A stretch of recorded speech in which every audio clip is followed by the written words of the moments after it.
আসসালামু আলাইকুম এভরিওয়ান। আপনারা সবাই কেমন আছেন? আশা করি আল্লাহর রহমতে আপনারা সবাই ভালো আছেন। আমি গত 5 দিন আগে একটা ভিডিও পোস্ট করেছিলাম। সেই ভিডিওতে দেখিয়েছিলাম বাসা বাড়িতে কিভাবে আখ লাগিয়ে তার পরিচর্যা করে সঠিক ফলন পাওয়া যায়। সেই প্রসঙ্গে আপনাদের আপডেট এখনো দেওয়া হয়নি। তো 5 দিন পর আজকে আপনাদের একটা আপডেট দিয়ে দিব।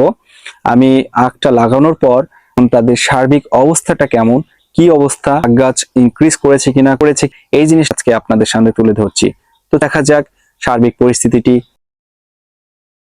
এটাকে একটু ভালো করে পর্যবেক্ষণ করুন, দেখলেই বুঝতে পারবেন। এই যে একটা কুশি খুব সুন্দরভাবে গ্রো করে বেড়ে উঠেছে।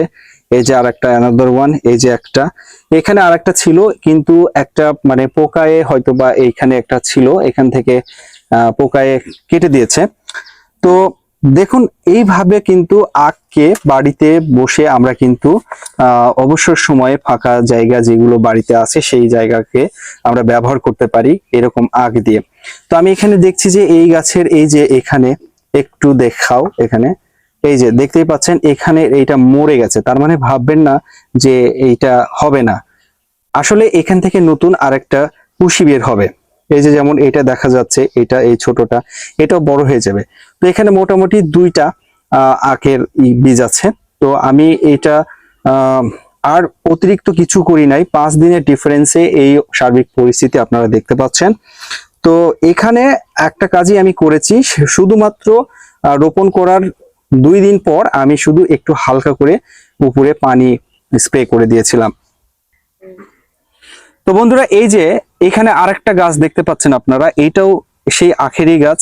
এটা আরেকটা গাছ, এটা আমি 2 সপ্তাহ আগে লাগিয়েছিলাম। এটা দেখেন মাশাআল্লাহ অনেক বড় হয়ে গেছে। আর এখান থেকে নিচে থেকে একটু খেয়াল করলে দেখতে পাবেন এই যে গোড়া থেকে এখান থেকেও কিন্তু আর একটা কুশি বের হয়েছে। ইভেন এখান থেকে এবং এখান থেকে এই 2টা পর্যায় থেকে এখান থেকে বের হওয়ার সম্ভাবনাটাও উজ্জ্বল।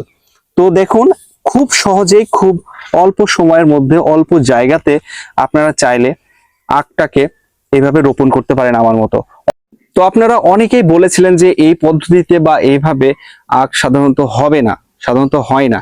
তো আমি কিন্তু এটা করে দেখিয়েছি যে এইভাবেও আখ রোপণ করে ভালো রেজাল্ট পাওয়া যায়।